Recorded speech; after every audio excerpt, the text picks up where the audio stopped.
Hey everyone, welcome to Group Text. Okay, we are gonna go back in time to a kinder, gentler moment in Hollywood and TV. Thanks to a certain show about California lifeguards, you could not go to the beach in the 1990s without seeing someone in a red bathing suit pretending to run seductively in slow motion across the sand. Nicole Eggert and Jeremy Jackson played Summer Quinn and Hobie Buchannon on Baywatch. At one point, it was watched. This blew my mind. The most watched show in the world and has seen by over 1 billion people in 142 countries. The series is now the subject of a 4-part documentary series entitled After Baywatch, Moment in the Sun, which is now streaming on Hulu. Nicole and Jeremy, so exciting. Welcome to Group Text. Thanks for having us. So happy to be here. Yeah. So fun. So before we really dive in, because I like to keep things a little bit chronological, how did each of you land your roles? Nicole, you were already an established actor from Charles in Charge, having already made a name for yourself. How did you get the part of Summer Quinn on Baywatch? Well, it was like an interesting roundabout way because I was on Charles in Charge, like you said. It was a show that was on a network and canceled and brought back in syndication, and I was part of that cast that was brought back in syndication. And Baywatch was experiencing the same thing. So they came to Al Burton, my executive producer on Charles in Charge, and wanted to work with him and sort of have him show them the ropes. And in that agreement, in that deal, was supposed to be a spinoff of Baywatch, of a high school show, high school by the beach type of thing. And so that's how I made the transition. They just transitioned me right over. It was me, my hair, my makeup, my wardrobe, some crew. We just went straight over to Baywatch. That's unheard of, especially that you got to take hair, makeup, and wardrobe with you. Yeah, I mean, that wasn't, I didn't ask for that, and that wasn't something that was given to me. It was something that happened. It was part of it. Somehow it was all part of the package deal. But yes, so it definitely gave me a comfort, a sense of comfort for sure. That's what I was gonna say. It gives you a sense of home before there is home. And Jeremy, we go into your process of getting the show deeply in the documentary. Do you have very clear moment in time memories? Because I think we all have those where you remember, you can close your eyes and be there in that moment. Do you have any of those from that process? Oh yeah. I was playing in the pool with a group of friends and having fun. I'm like 9 years old and we live in Orange County, and my mom's like, we got to go. We got to drive to LA right now. No AC in my mom's Volkswagen Beetle. And I'm like, I do not want to drive to LA in the summer right now. I'm playing with my friends. And she said, we're going to go. And I fell asleep in the car. So when we got to the audition, I was all groggy. My mom parked really far away from the audition on purpose and like chased me, like goosing me, like like pinching me. And she like forced me to run in there, like out of breath and excited and laughing. She was really pivotal in all of the auditions and process back in the day. They liked me. It was really exciting. The agent called, I think, an hour after we left the audition. They wanted us to come back the next day. And it was about 4 auditions. And I remember the paring down process. I remember the oh my gosh, 100 more gone, 100 more gone. We're still here. I remember it all like it was yesterday. I remember driving home from the 4th audition, wondering, listening to Kiss FM, Rick Dees, and them announcing that Michael Landon had just passed away. And then the phone rang, and that was the day that I got Baywatch. So it's absolutely big, clear memories of the whole deal. Isn't that funny when things like that happen? It's usually not the times you expect. Like you remember that Michael Landon had just died, and that Rick Dees and Kiss FM and all that. Talk about an era. Nicole, do you have any of those very clear moments from the beginning of it? Like being getting the call and you're like, great, I have another job. But then that moment where you went, wow, this is something so different than what I have done on so many levels. Because also you had come from doing a comedy. Yes. And it's interesting because I went into it thinking I only had the network show to go off of. So I didn't know this whole new look that they came out with and this whole new vibe with the bathing suits and the montage and all that hadn't happened yet. So I went away to Canada and I think I shot like 3 things there and then rushed back to LA to shoot this. And I think it was when I stepped on set and they started handing me bathing suits is when I kind of realized like, oh, wow, this is real. And I think that I had a kind of an uh-oh moment because everybody else looks so glamorous and I thought it was going to be much more like realistic with lifeguards and athletic and action and all of that kind of thing. I cut my hair short in anticipation for the role. They were having a heart attack. Like, what did you do? So I think that I think my moment was kind of like we did these photo shoots and it was when we were doing wardrobe fittings and all of that I kind of it really hit me like this is real. Yeah. You were looking for the timing and the joke and how to set up for the in the multi-camera sitcom world. Yes, well the jokes were easy to find in the Baywatch scripts. That wasn't the hard part. What made you want to revisit those years? Because in the documentary it's very interesting because people have very different reactions to the looking back. Right. Well, I think that that's sort of the whole point. And I wanted to do something as a tribute to the Baywatch cast, but I couldn't quite figure it out. And when Matt and I came up with documentary and he said documentary, I thought, okay, this is exactly right. Because Baywatch had never really gotten any kind of respect put on it. The respect came later after we were all said and done. A lot of articles and news media pieces that you see, it's sort of just like pretty faces, red bathing suits, blah, blah, blah. And it's the same story. It's the same old drama. It's the same thing. And there's just so much more to it than that. And, the whole idea of women working at the same job as men, getting paid the same, all of that was lost. And that was something I was going into the show with, and that was completely out the window. And I just wanted to revisit it because I was in a place where I love the show. I'm proud of the show. I look back at it fondly, and I didn't before. I had a real love-hate struggle relationship with it. So I just really wanted to like showcase like the cool aspects of it that really kind of got lost. Yeah, there's very much, especially with you and with Carmen and Tracy, I found also very much a love letter. Yeah. Kind of a swan song. Kind of a, yeah. Which I thought was lovely. And you bring up the men and the women being treated the same. That's looking back at it with a very educated and critical eye. That could not have possibly been part of the thought process then because we were not trained to think that way. Well, I grew up at the beach, so all my friends were like junior lifeguards. I had a big respect for lifeguards. I've been around them. I know, watching them, growing up with them. And so, no, I went into it with like, this is a respectful job. And like I said, I'd only seen the network show where it was very much about action and it was just much more serious. So for me, I was on the wrong page when I arrived.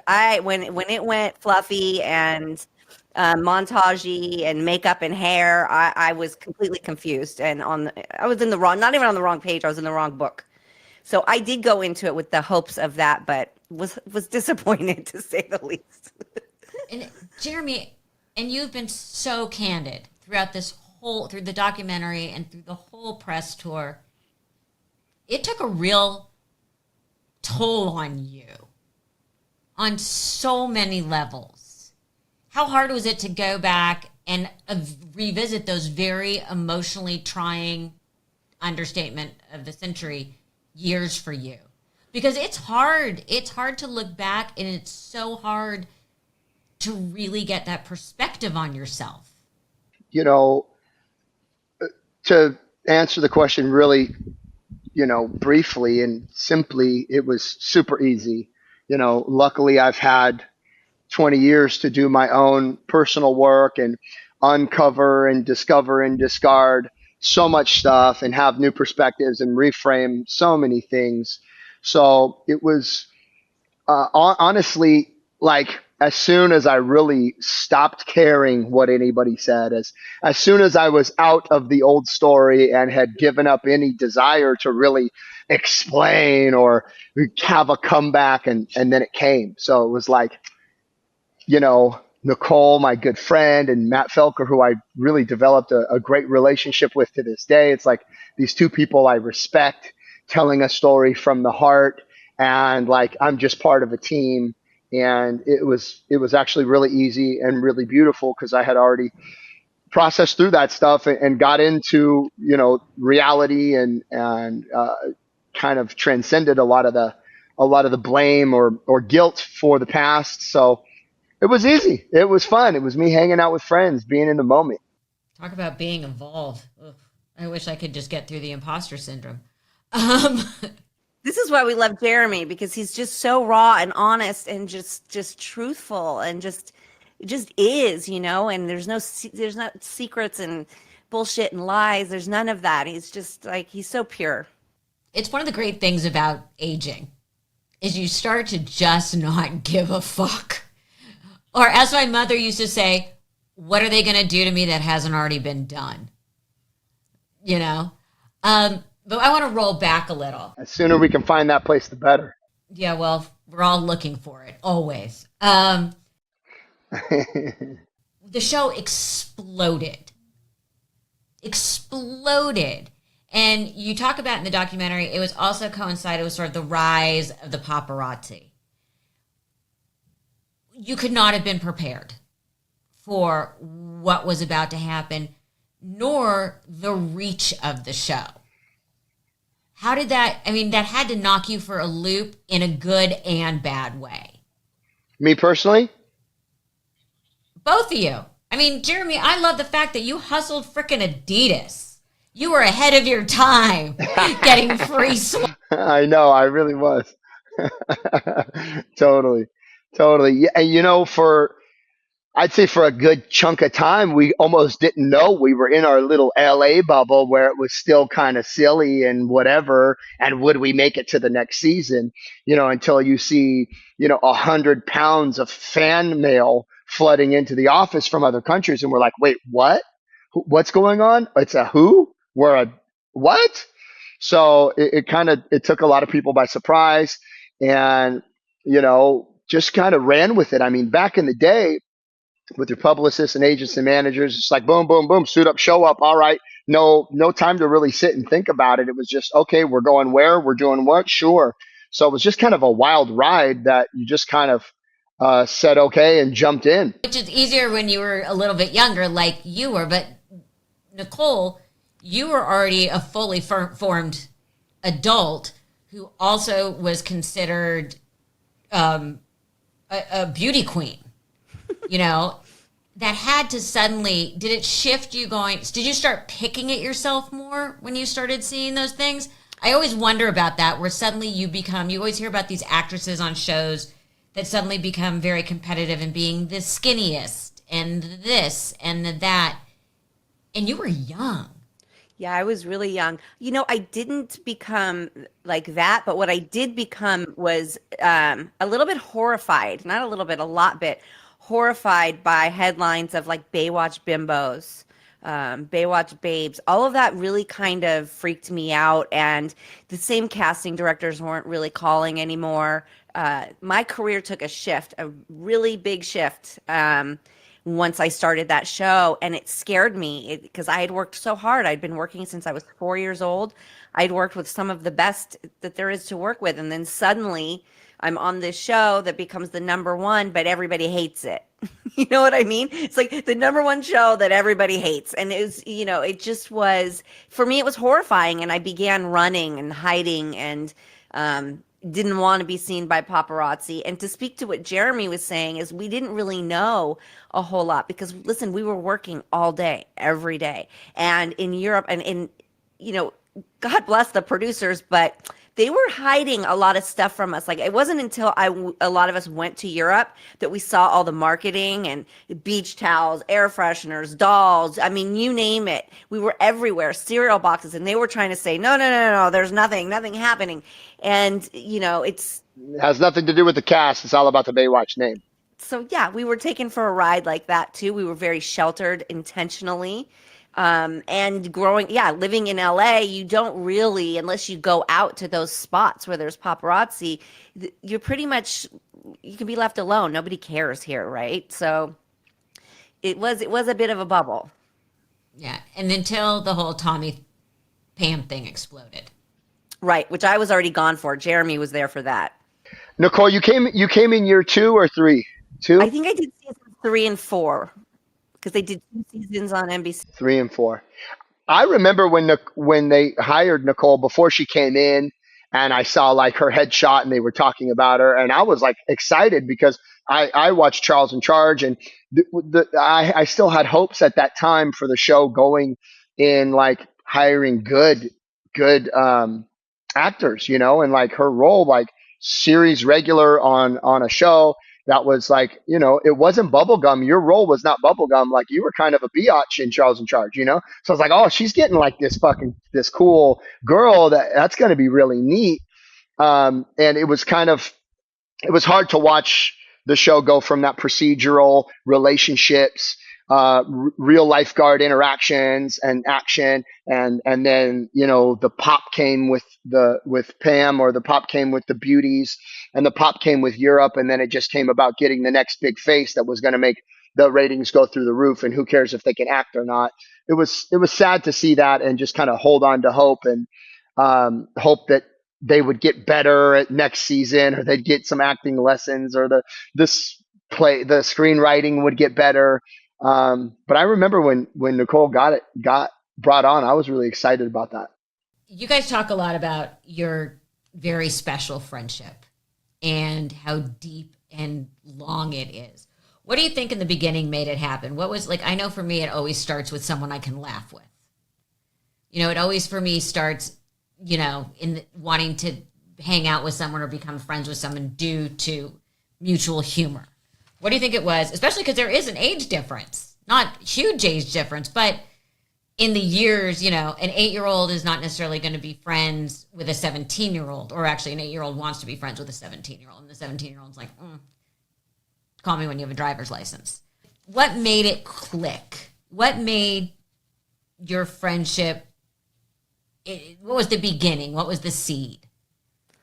Well, I'll speak for myself, is that Jeremy is just one of these people that you can just be who you are, and there's no like uncomfortableness. There's nothing like, you can really say anything and be anything and just be yourself. And it's a 100% comfort level.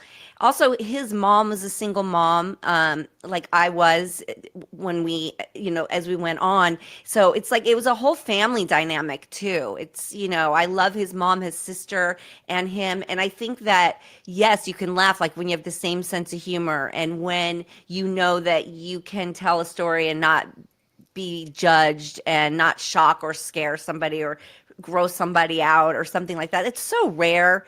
That's just so rare to find, especially in this town. So, you know, I really cherish that. I cherish my friendship with Jeremy. As a producer and a filmmaker on the documentary, did you learn things that you didn't know? Because it's hard, because you're part of the story, but you're telling the story. And because it's a documentary, you have to allow the critical pieces to come out. Was there anything that caught you by surprise? You mean by the entire cast? Yeah, just in the making of it. Things that you're like, God, I never looked at it that way, or I never knew that.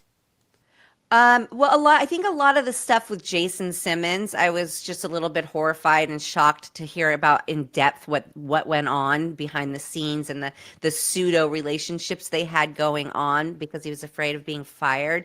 Like it was heartbreaking and horrifying and informative, all in one horrible little package. So I just really I think that stood out to me the most. That had to be, well, again, when you look at it in the time, it made sense. We look at it now and are like, how could that have been happening? Right. But I mean, I feel like for me personally, even in that time, I would have been completely fine with him being gay, playing a straight man. But that's me. And I understand society has changed. And it's just, yeah, it's sad that it wasn't that long ago that was such a big deal. And it's disturbing. The story has so much heart, especially with your relationship and the wild ride that your lives have taken. When you're doing those interviews, because I've been on both sides of a documentary, and especially when you're on both sides, how much do you decide that you want to reveal? And I know for me, when I'm doing things, it's like, it's hard to get out of what I know they want me to say, what I do or don't want to say, versus what I know is going to sell it. You know, from a filmmaker point of view, how did you cope with that, Nicole? How did you know, and how did you know with the other people how to get it out of them or know when to back off? Well, it took a little while. I mean, that's what we set out to do. And then yet a lot of the actors sat down and they did their autopilot interview. And yeah, and it took some talking to them, maybe showing them what the project was going to look like, Matt gaining their trust a little bit more, and conversations, and then you know, there is a fine line because we didn't want it to be like an expose. We didn't want all the gossip and arguments that happened on set and drama and this and any kind of misbehaved behavior, bad behavior, anything like that. We didn't want that. We wanted personal journeys. And so that's, it's hard. Yeah, it's hard to get people to open up about that. But I think that once the trust was gained and they saw the project that we were working on and all the time we were putting into it, it made it much easier for people to open up. And I think Jeremy kind of touched on that earlier. And for myself, I wasn't necessarily going to talk about my childhood abuse because to me, it's boring. To me, it's horrible to talk about. And I feel like I've talked about it and it should be put away now, put to rest. But, a network acquires the project and then they go back with some notes and, they want some certain things. And you have to put your producer hat on and know that it's actually part of the story, which makes me want to talk about Jeremy. You're a big part of this story. And your journey is a cautionary tale with a good ending. There's stuff in there that's very raw, especially about being in prison and people coming to visit you and, which happens with a lot of people with sobriety, being able to see their slippery slope. Was a lot of it cathartic and just getting your side of the story out there rather than the tabloid side of the story? Yeah. So, kind of like what Nicole was talking about with this show, I feel like I can speak for myself, but I really think I speak for a lot of people that were on the show. There's this expectation to keep up a facade. There's this expectation to only say things that are productive and constructive and, oh, we're just this happy family and everything's good and we all got along great and it was beautiful. That's Hollywood. And what happens is, people become brainwashed and you've been asked the same question so many times. Like Nicole said, autopilot, you don't even know how to answer it any different.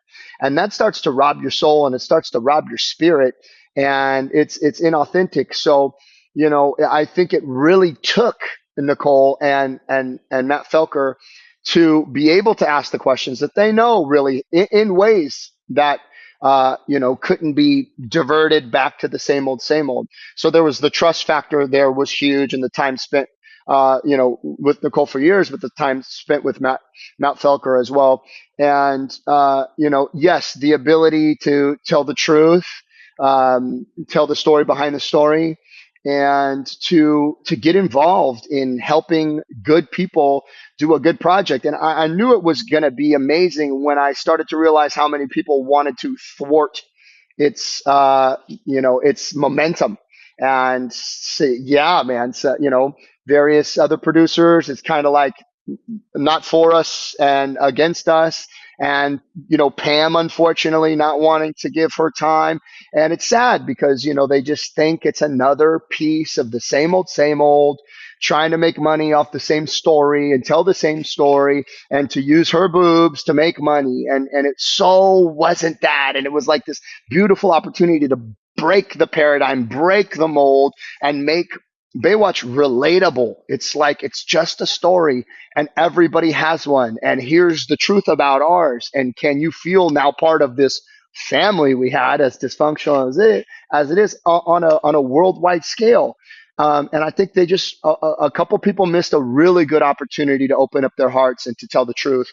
Like Nicole said, it wasn't we weren't wanting to rag on anybody, but in the process, people sure gave us a lot of material. I say it all the time. I'm like, oh my gosh, the making of the Baywatch documentary is where the real meat and potatoes was. I mean, oh my, wow, personality flare ups and all this kind of stuff would have been great for some B-roll. Here's us trying to tell your real story, and you're just so stuck in the old one that you're making it look impossible. But I'm really proud of the project. I got the opportunity to, create some locations and have some of my own cameramen come out and provide some of my own documentation over the years. So I got to be involved in the production of it as well, which is like the neatest thing. It came easy to me. And I believe it's because I really believed in the project and the people. You bring up something interesting because I would have thought that there would have been a bidding war. A bidding war? I would have thought bidding war to get to make this. I would never think that it was an uphill battle to get it done. How long were you trying to get this made, Nicole? Well, we did it ourselves. We just started. Matt put the money up and we just I called David Hasselhoff and asked him if he would sit down with us. He said yes. And so we just started. And we had originally hired a different director and he just didn't have the vision. He didn't see it. It wasn't working. So we stopped. And then at the end of the day, it was like Matt had to do it. There was no option, and we regrouped and went again. So we were able to just do it our way. We didn't want to get funding. We didn't want to do any of that because we didn't want anybody to tell us how to do it or what to put in it. So this was really the only way we could tell it, the way we wanted it to tell it. And so we were lucky to have that freedom. And then at the end, ABC acquired it, and it all worked out. And they kept the heart of it. They really did, because that was a scary moment. That was a very scary moment when they took it over and started doing their re-editings and all of that. But they really, Muriel, she did a great job keeping the heart of it and making it look the way we wanted it to. How long from beginning to end? Because we do see people's hair change throughout the, we're blonde, we're long, we're short, we're purple, you do get, Jeremy's beard kept changing, I thought I had a gold tooth at one point. It was, but I kept watching him, like, his beard would change. And by the way, being a fashion person, the Gucci tracksuit is better as separates, not together. Just as someone who cares. Okay, I sold it. I got over it quick. God. There you go. But I'm just saying, how long did it take? It was between 4.5 and 5 years from the concept to completion. Yeah. Talk about a labor of love. There had to be a point where you wanted to throw up your... Oh, so many times. Yeah, I mean, I'm working on a project now that I'm like, between COVID and the writer's strike, I'm like, I can't. Like, don't make me look at this anymore. At least 100 hours of footage that never made it in there. Yeah. And Baywatch is such a hard IP to deal with because, obviously we don't own the rights to it. The rights are outrageously expensive, but we knew we didn't want to use a lot of the original anyway. So a lot of the stuff you see on the beach is like recreated that was shot later.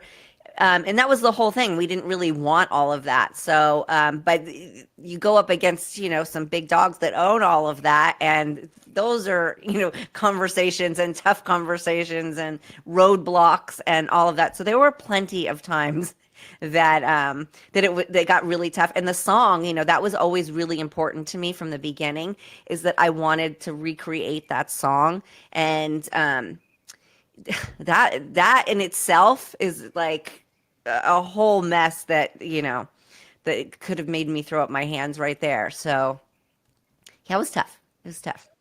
Yeah, I was gonna say that was great watching Debbie go back in. Yeah. Oh yeah, So good. such a great idea. So I knew Scott Grimes. Scott Grimes was the guy. I knew he could sing it because that's a tough song to sing. And originally we were going to let David Hasselhoff sing it. And things unfolded strangely, and he wasn't as accessible as we had thought from the beginning. But as we kept going on, I was like, I know one person that can sing the song and nail it, and it was Scott. And then Scott suggested having Debbie on, and I was like, this is it. This is exactly what we need. So it was such a blessing. It was such an emotional journey to watch, and not always a happy one. Right. I mean, for me, I got at the end a very different sense of people. I mean, like Carmen comes up and is like, best thing ever. And for her, it was. I mean, she loved it, and embraced it. And it fit her brand, let's be honest. Yeah. But there's others that are like, I still feel like I have to run away from it. Was that interesting for you guys to go back and watch and say, why isn't everyone embracing it, especially now where it's so iconic, and that there's still, especially with the women, a little bit of not shame, but ick? Well, yeah. I mean, as you can see, there's some people who aren't in it at all because they still completely distance themselves either from the show or from the industry in general entirely. And it would hurt a little bit because we wanted to showcase these people and give them the opportunity. And no, some people, and there are some people that are in it that took some real convincing. But it hurt my heart. I don't know how Jeremy felt, but yeah, it hurts me a little bit because I feel bad for them because that they're still experiencing or that they're still stuck there. When most of us have just moved into a better place and a better relationship with the show. I mean, for God's sake, you were part of something that the bathing suit is in the Smithsonian. Right. You would think Right. embrace what you were a part of. Yeah, 100%. It's interesting. You're right. The people that embraced it did pretty well. The people that chased it didn't do so well. And the people that ran from it are still a little bitter about the whole thing, trying to build up a new life against that old one, to cast a shadow on that old life. And then there's a couple people in between who just kind of fell through the cracks and are doing great. But it's connected to, how we operate just as humans. You get in a relationship, it's beautiful, the best love of your life, and then they're gone. And what do you do without it? Do you spend the rest 30 years of your life complaining about the one that got away, or do you move on and you use it as a lesson? Snakes bite, but it's poison that courses through your veins that kills you. You get the poison out, you're okay. We all got bit in one way, shape, or form by the Baywatch snake, right? Everybody's been bitten by something. Yeah. Were you expecting the reaction that you've gotten? Because it's really been embraced by the media, embraced by the fans, and in a non-critical way, in a very positive way. I mean, the premiere, the craze surrounding the red carpet and those photos going everywhere. Did you realize how much power Baywatch still had? Go ahead, Nicole. Well, I did. That's why we did this documentary. There you go.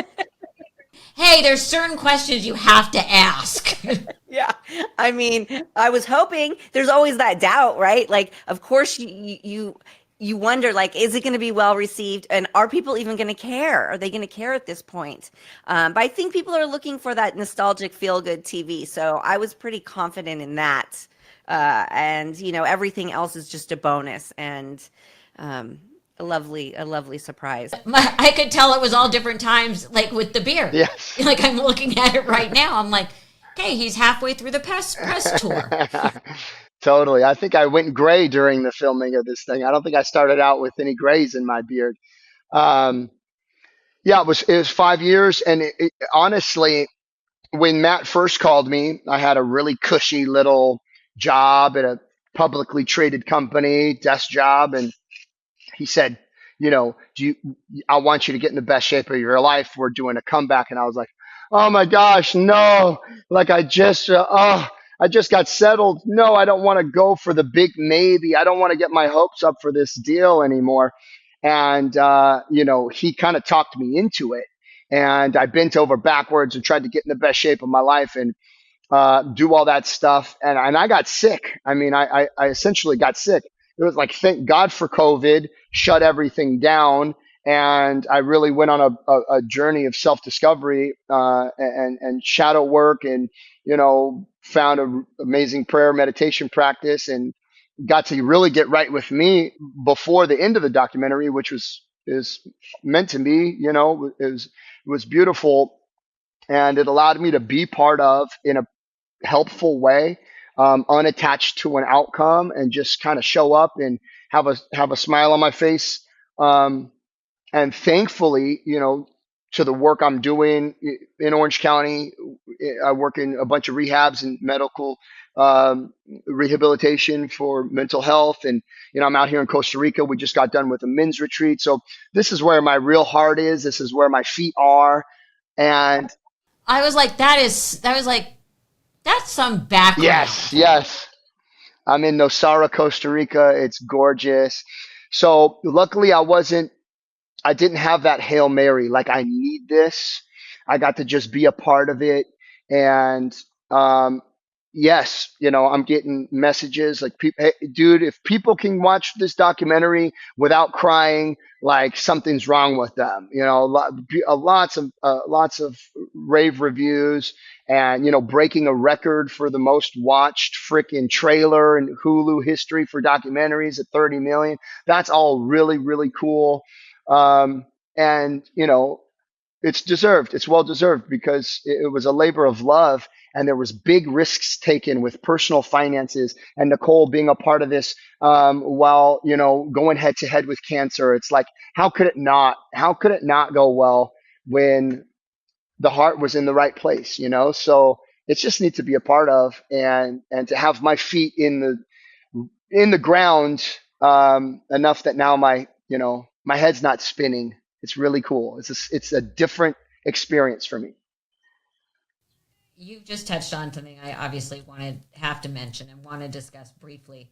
Nicole, you've been so open with your diagnosis and showed us the video with your daughter and how your spirit in keeping it positive, which you talk about in the documentary, is really, I always am amazed at the personal reserves people have. How are you doing? I mean, and you're a mom, and I always look at myself in those situations because I'm a mom and I was a single mom. My son is now just graduated from college, so we're in a different, you're either in or coming into the charming teenage years while you are doing this. How have you dealt with this, and how have you kept your family together and your brain together while on this journey of looking at the past? Well, it's interesting because I have two girls. One's 26 and one's 13 now. And I'll tell you what, so you've already survived one dose of the teen years. Yes. I've been through it. I know what to expect. I'm ready. I'm geared up for battle. Congratulations for surviving one. I always feel as Thank mom you. to mom, we need to congratulate ourselves on those things. Yes. We're there. You know what? I think that my kids, they just really didn't give me a break in the sense of they didn't treat me any differently. Um, my 13-year-old kept me on my toes daily, and I think that they both are sort of a reflection of me, where it was like, just there's no option, like this just has to work, and this we just have to get through this, like this is just one more thing that is just landing in our plate, and a speed bump that we have to get past. And things happen for wild reasons, and it's changed my life in a good way. It's really made me slow down in my thought process. It's really made me more appreciative. And not that I was judgmental before, but I'm just so much more accepting of just everything. Like my patience level is just, I'm a different person. And I think that all of that was, I just didn't want to get sick and be miserable. I didn't want my girls to see me go out sad. And I feel like if you're going to survive it, you have to live through it. Right. So the days I was really sick, I had to just lay down. I had to give myself that grace. But the days I felt good, I needed to get up. I did carpool the entire 8 months of my treatment. I continued with carpool. There were a couple days I couldn't do it, and another mom would take over. But for the most part, I did it. I got up. I packed lunch every day. I just kept life going. The documentary, I did every time I was needed, and I had a task, or I was on it. And I feel like I just lived through it. I just kept powering through it and didn't stop to think about it. I let chemo have its respect, and I was, I figured I was being proactive. I was doing the only thing I can do to fight it. Like I was doing it. So let's just keep moving and just keep going and not think about it. So, I think the hardest part is when you're not doing anything. Like right now, I'm scheduled for surgery on the 17th. So I have all this and it's been 7 weeks since I did treatment. That's where it gets weird for me. I don't like it. I don't like the waiting and not knowing. I don't like any of that. That's the hardest, that's my biggest challenge in it. Well, it is amazing to meet both of you. Thank you so much for taking the time. And after all these years later, it's amazing that your guys are together on even just your health journey. And it's a real testament to your strength and to your friendship. Because this has been really special. After Baywatch Moment in the Sun, now streaming on Hulu. Thanks, guys. Love. Thanks. Good to see you. Thanks for having us.